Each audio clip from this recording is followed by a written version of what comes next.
Assalamu alaikum students. I hope everyone will be fine. Today we will discuss Chemistry Class 11 Federal Board Chapter 3 Theories of Covalent Bonding and Shapes of Molecules exercise questions. Now we will move to question number 2. Now question 2 है जी, हमारे पास table दिए हुए bond और bond energies का। जो इसका part है वो हमसे पूछा गया जी, give reason for the difference in calculated values and observed value. जो ऑब्जर्व्ड वैल्यूज और कैलकुलेटेड वैल्यूज के दरमियान जो है डिफरेंस आया है, हमने उसको एक्सप्लेन करना है कि वो क्यों है। The experimentally determined bond energy is significantly greater than calculated values, which means a more stable H bond X bond. जो हमारे पास ऑब्जर्व वैल्यूज आती हैं वो ग्रेटर हैं एज कम्पेयर जो कि कैलकुलेटेड बॉन्ड एनर्जीज की वैल्यू है। इससे यह पता चलता है कि जो हमारे पास H बॉन्ड X वैल्यूज हैं वो क्या है, स्टेबल बॉन्ड है। Electrons are not equally shared between hydrogen and halogen atoms in HX। और जो इलेक्ट्रॉन्स होते हैं इन H बॉन्ड X वो इक्वली डिस्ट्रीब्यूटेड नहीं होते। वजह क्या है जी कि halogen atom is more electronegative, the bonded electron pair is more attracted towards the halogen atom. जो हेलोजन एटम है वो ज्यादा इलेक्ट्रोनेगेटिव है, इसकी वजह से क्या होता है जो हमारे पास इलेक्ट्रॉन पेयर है वो अट्रैक्ट होता है towards halogen atom. This develops polarity in H bond X molecules which produces an attractive binding force. That's why the observed values are greater than calculated values. तो जो अट्रैक्शन होती है of electron pair towards halogen atom, उससे क्या होता है कि polarity आ जाती है इन H बॉन्ड X मॉलिक्यूल, जिसकी वजह से हमारे पास एडिशनल अट्रैक्टिव बाइंडिंग फोर्स आ जाती है। तो यही वजह है कि जब हम उन वैल्यूज को ऑब्जर्व करते हैं तो वो ग्रेटर आती हैं देन कैलकुलेटेड वैल्यूज। पार्ट 20 का देखते हैं, effect of high bond energy on bond length with vision. जो हमारे पास बॉन्ड एनर्जी का इफेक्ट है ऑन बॉन्ड लेंथ वो क्या है, विद रीजन हमने उसको एक्सप्लेन करना है। Greater the bond energy laser will be the bond length and vice versa. जितनी हमारे पास एनर्जी ज्यादा होगी बॉन्ड की, उतना जो हमारे पास बॉन्ड लेंथ है वो शॉर्टर होगी, और जितनी एनर्जी हमारे पास कम होगी उतना जो है वो लॉन्गर बॉन्ड होगा। As the electronegativity difference between bonded atom increases, the strength of attractive forces increases.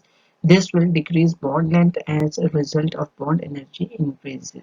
जब हमारे पास इलेक्ट्रोनेगेटिविटी डिफरेंस बढ़ता है बिटवीन बॉन्डेड एटम्स तो उससे क्या होता है जो हमारे पास स्ट्रेंथ होती है अट्रैक्टिव फोर्सेस की वो बढ़ जाती है। इसी वजह से क्या होता है कि जो हमारे पास जो इलेक्ट्रॉन है वो क्लोजली पैक्ड होना शुरू हो जाते हैं और हमारे पास बॉन्ड लेंथ जो है वो डिक्रीज हो जाती है for the result as a bond energy increases. A single bond is longer than double bond which is longer than a triple bond।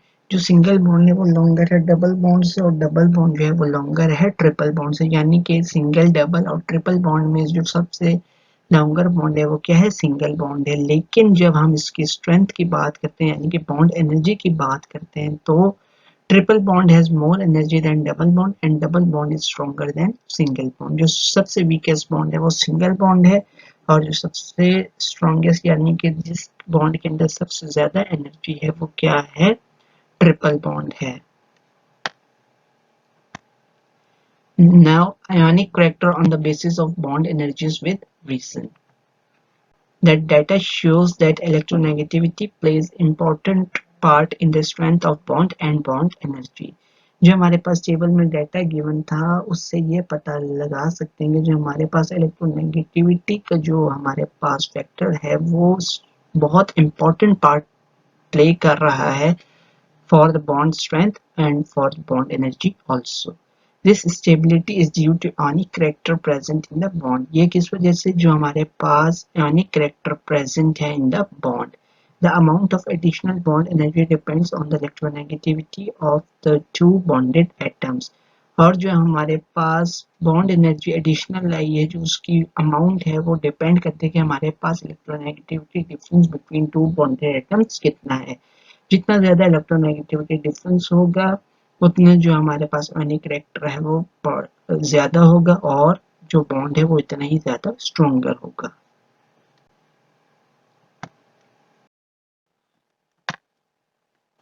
Now question 3 part A में क्या है जी, energies of orbital can be explained by MOT. It has been observed that in case of nitrogen molecule sigma 2px is higher in energy than pi 2py and pi 2pz.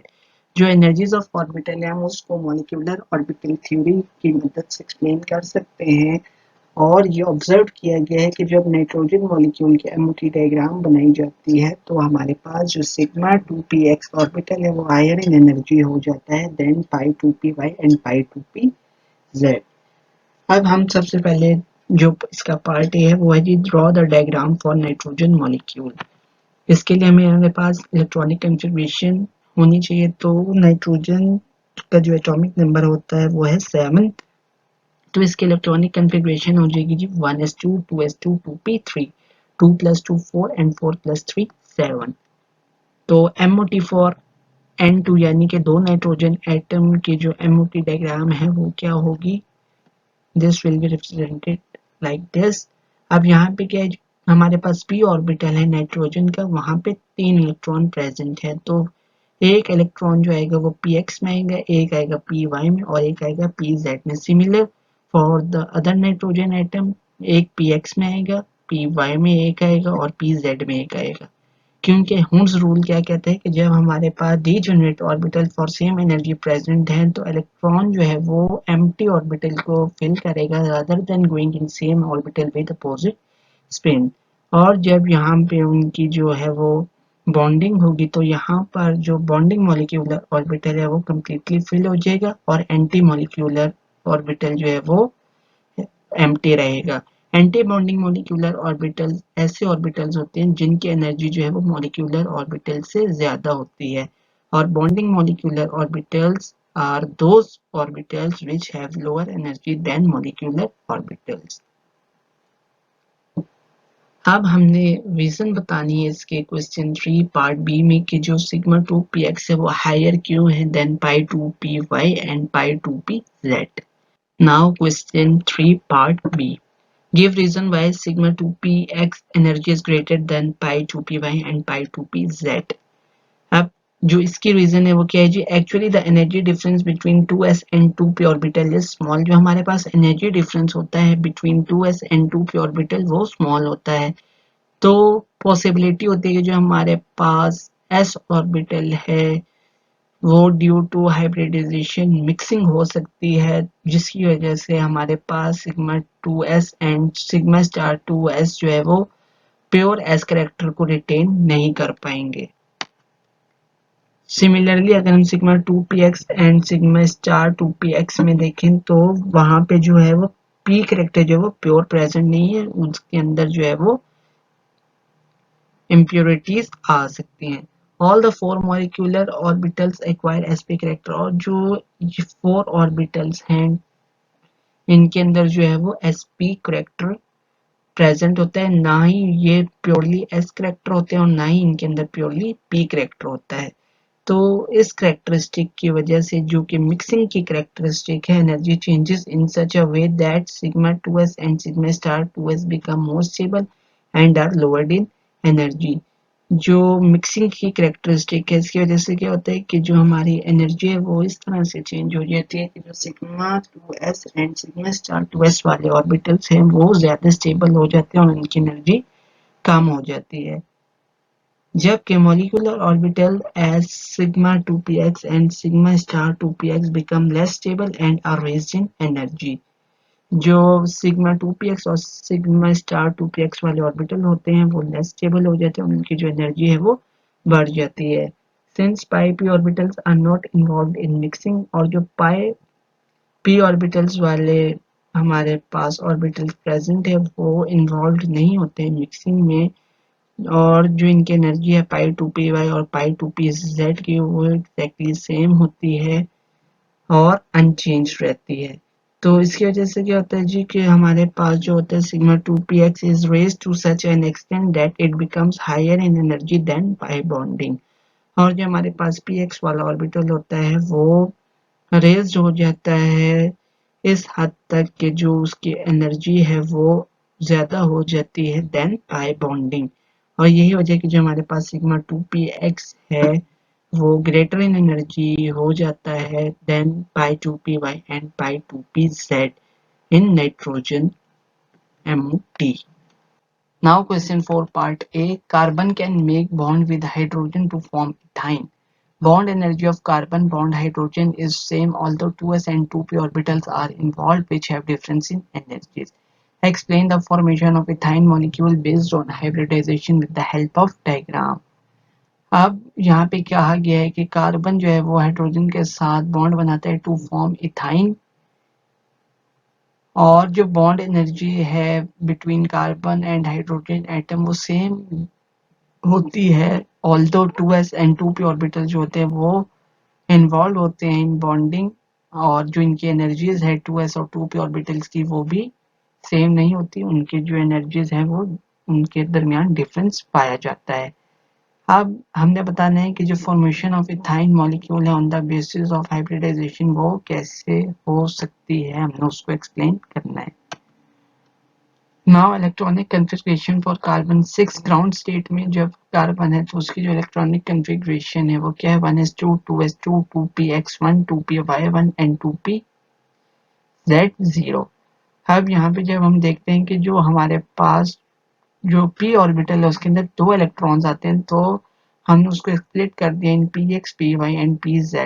तो 2 + 2 4 and 4 + 1 5 5 + 1 6। Now जब carbon excited state में होगा तो जो उसकी electronic configuration है वो क्या है जो यहाँ पे हमारे पास S2 था ये इलेक्ट्रॉन अपना दे देगा एक pz को तो ये हो जाएगा 1s2 2s1 px1 py1 and pz1। Now जब हाइब्रिड स्टेट में कार्बन है तो जो उसके इलेक्ट्रॉनिक कन्फिग्रेशन है वो हो जाएगी 1s2 sp1 sp1 2py1 2pz1। 1 2s and 1 2p orbital of carbon atom intermix to give 2 sp hybrid orbitals यानी कि यहाँ से 2s और 2px जो है वो इंटरमिक्स हुए हैं तो उनकी इंटरमिक्सिंग से हमारे पास दो आ गए हैं sp के hybrid orbitals. The 2py and 2pz orbitals remain unhybridized और जो 2py और 2pz के ऑर्बिटल्स हैं वो अनहाइब्रिडाइज रहे हैं इनका जो कोई रोल नहीं है हाइब्रिडाइजेशन में। Each sp orbital contain one electron। यहाँ पे आप देख सकते हैं कि sp1 और sp1 दोनों में एक एक इलेक्ट्रॉन प्रेजेंट है। The two sp hybrid orbitals are directed along a straight line at an angle of 180 degree between them। और जो इनके दरमियान एंगल है between two sp hybrid orbitals वो है 180 degrees।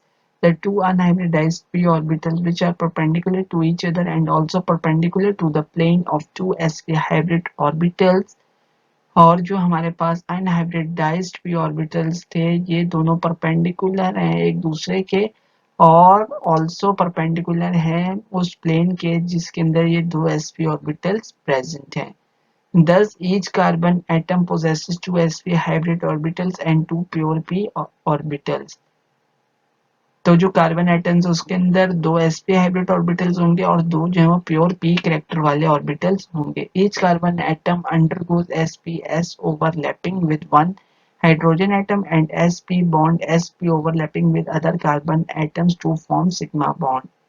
और जो कार्बन एटम है वो जो हाइड्रोजन के साथ हाइब्रिडाइजेशन करेगा वो है sps यानी कि एक sp ऑर्बिटल जाएगा कार्बन का और वो बॉन्ड बनाएगा with s orbitals of hydrogen और जो कार्बन और कार्बन के दरमियान ओवरलैपिंग होगी वो है sp बॉन्ड sp और जो इससे हमारे पास बॉन्ड फॉर्म होगा वो है sigma bond.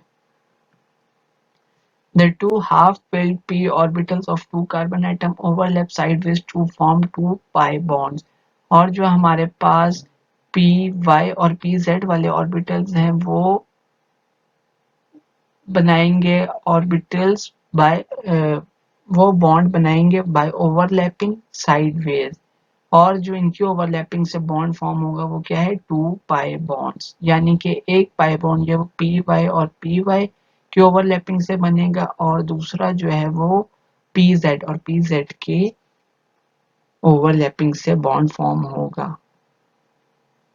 Thus ethyl molecule contains one sigma bond जो कि आया है कार्बन एटम और हाइड्रोजन एटम की ओवरलैपिंग से, और 2 पाई बॉन्ड जो कि आए हैं जी पी वाई और पी जेड के ओवरलैपिंग से। नाउ हम इसको देखते हैं, जो हमारे पास डायग्राम आएगी हाइब्रिडाइजेशन की, उसमें क्या है जी, कार्बन बॉन्ड कार्बन एक है और कार्बन ने हाइड्रोजन के साथ मिलके एक सिग्मा बॉन्ड फॉर्म किया, इस वाले कार्बन ने दूसरे हाइड्रोजन के साथ मिलके सिग्मा बॉन्ड फॉर्म किया है, और जो हमारे पास कार्बन के दो दो इलेक्ट्रॉन्स बचे थे वो दोनों जो है वो साइडवेज ओवरलैप करके, तो हमारे पास 2 पाई बॉन्ड्स आएंगे, एक आएगा पी वाई ऑर्बिटल्स की ओवरलैपिंग से और दूसरा जो है वो पी जेड की ओवरलैपिंग से फॉर्म होगा।